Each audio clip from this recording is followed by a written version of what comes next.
Mannix, I should have hit you with Mannix. We'll go last names here. You're number 2, Chris. It's my fault. It's my fault because she would have said CC. That's my fault, Mannix. Go ahead. What do you think? The new format? Mannix, you're out there in Los Angeles. It's no 30 in the morning. Look, I like the new format because for the first time in about the 15 years I've been covering All-Star games, it was competitive throughout. Look, you're not going to eliminate the indifference to some fast break opportunities. You're not going to eliminate the lack of defense after 2 or 3 passes, but there was no question, just from the eyeball test, these guys were far more engaged on it. And look, that's a trickle-down effect. I mean, LeBron James was engaged from the outset, and multiple players had told me during the week that if LeBron takes the game seriously, everyone else is going to take the game seriously. So I like it. I think it's going to continue. I think the NBA will tweak it next year to have the draft televised. That'll be a big event. That'll be a big storyline leading up to it. But, over the last couple of years, they've made some changes to the All-Star game. They eliminated a year ago the fan voting being responsible for just the starters, basically to keep Zaza Pachulia off the All-Star team. And also now with this, I think they're making strides that are positive for this game. I love the new format, and I know everyone's going to focus on LeBron, and I'm never opposed to focusing on LeBron, but I want to talk about a guy that was on the other team.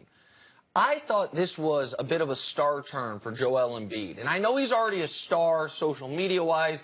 I know he's one of the best young players in the league, but seeing him compete against the best guys in the biggest spots last night, I know it's an all-star game, but seeing that, to me, I think you can start to remove the word young in best young players in the league to one of the best players in the league. What do you think of what you saw from Embiid last night? Because I was super impressed on both ends. Yeah, I completely agree. And it's mostly the last, 3 or 4 minutes of the game, when Mike D'Antoni had him out there on the floor with the other top-tier players, knowing that he was going to be attacked. I mean, look, Embiid on the offensive end, he overpowered LeBron James. You almost expect that given his size. But defensively, they were seeking him out on that end of the floor. He made some big plays. That play he made against Paul George was one of the best defensive plays of the night, where George isolates on him, goes to the basket, and Embiid comes up with a big block. And look, Embiid rubs people the wrong way. He does. I mean, most of these guys like him. They think he's kind of funny. But, you see the way Westbrook kind of looks at him. And, some guys get a little bit chafed by some of the social media stuff. They were going at him.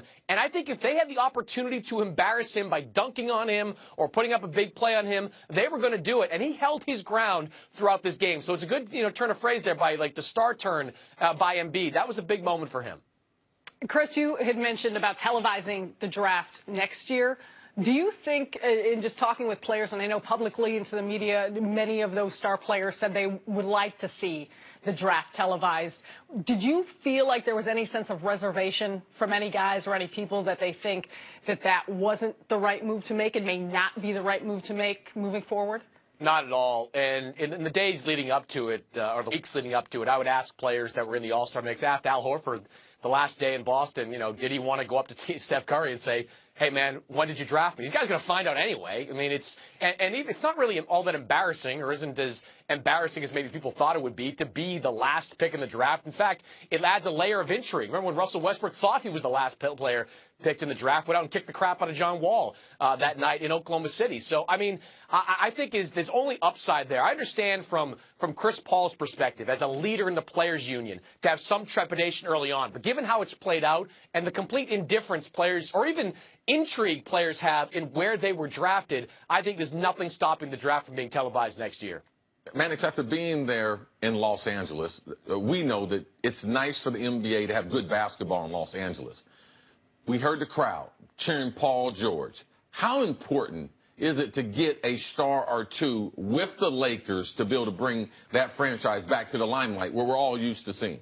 Well, it's important, but I think it's more important to be a team that's focused on player development. I mean, a team that drafts well over the years. And look, the Lakers in the last year or so have done a good job of that. I mean, look, we can debate, what Lonzo Ball's ceiling is, as if his father's worth all the hassle that comes along with him. But I think Lonzo Ball is going to be, a borderline all-star level player when he hits the prime of his career. I think Kyle Kuzma is one of the biggest steals in the draft. I mean, they're doing the right things. They got a first-round pick in exchange for Jordan Clarkson. They're clearing cap space left and right. So I think it's more important for the Lakers and the Clippers, as they kind of, spin this thing forward to the next stage of their franchise to build that foundation out. Nobody wins championships just with superstars. You win championships with quality drafting and good supporting players, and that's the first steps that Magic Johnson and Rob Pelinka are taking right now out in L.A. Were you surprised, or maybe this is something you've known about, but throughout the week, one of the things I think a lot of the public started to find out about is the real kinship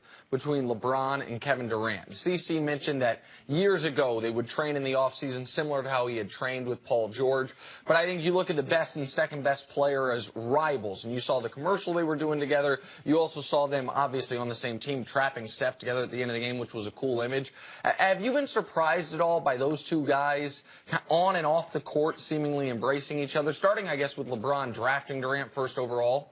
No, not at all. I mean, this is just the way that the NBA is. Look, I know it drives, some of these older players crazy. I was sitting down with Paul Pierce and Chris Bosh during the week talking about other stuff, and this came up that everybody's friends. Nobody hates each other. Everybody talks during the season. I mean, there's a handful of guys in the NBA that don't operate like that. Maybe only one, frankly. That's Russell Westbrook, who just goes out there and hates everybody, looks like that he's playing against. But this is kind of the way it is. I don't think we're ever going to get back to the days of Kevin Garnett hating all his opponents, Paul Pierce hating all his opponents, Kobe disliking all his opponents. This is just because of AAU and how close these guys are as on these traveling teams, and how early these relationships develop. I don't think that outside of a handful of exceptions, you're going to see the type of day-to-day vitriol that existed back in the day.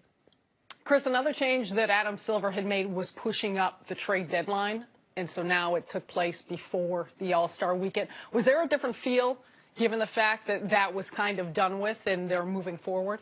It was a different feel, but not to be too inside baseball, it was more of a different feel for the media. Like, we didn't have to go running around looking for Daryl Morey to ask him who he was going to trade for, leading up to the deadline. We didn't have to go, chase agents and ask them what they're hearing on this. I mean, it certainly took the layer of speculation that's existed around All-Star Weekend out of it. And last year was kind of the apex of it, right? I mean, DeMarcus Cousins, traded in game. From the Kings over to the Pelicans. The NBA, I think, is very happy to have that taken out of it, to have the focus be on the players, their storylines, the game itself. That was a good move for the NBA, and I think it's going to stay that way for the foreseeable future. Mannix, thank you. We sincerely appreciate you getting up so early with us out there in L.A. tonight. Make sure you catch your flight. We don't want to keep you. Thanks, Mannix. All right, coming up, which NBA star took a huge leap forward last night? That's next on First Things First.